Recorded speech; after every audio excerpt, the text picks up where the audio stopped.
Здрасти, пак съм аз. Не издържам. Онези мисли отново ме погълнаха. Не мога да спя. Уморена съм. Нямам никой. Какво да правя? Писна ми да живея в самота. Знам, че сгреших, но вече е твърде късно. Опитвах се да се боря, но забравих какво е да си щастлив. Забравих всичко. Знам, че ме предупреждаваше много пъти, но какво да сторя? И ти ме мразиш сигурно. И ти не ме обичаш вече. Полудявам. Няма изход.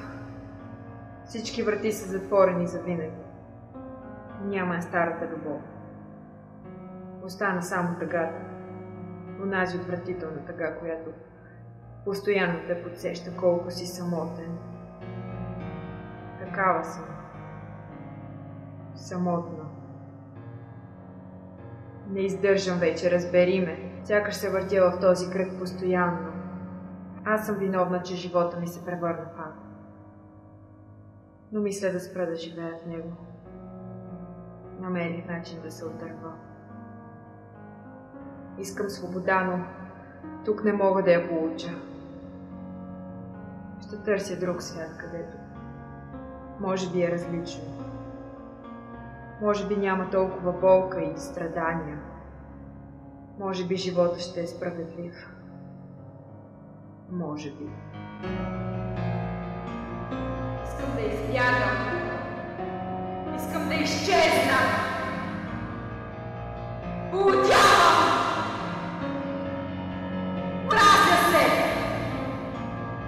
Не издържам! Не можеш да ме спреш. Никой вече не може. Обичах те и се борех и ти да бъдеш щастлива. Но ако едната не е, няма как и другата да бъде. Не мога да допусна повече да виждаш това отвратително, нещастно лице в отражението. Там ще се опитам да намеря смисъл, щастие, любов. Да се опитам да върна усмивката на лицето си отново. С Богом!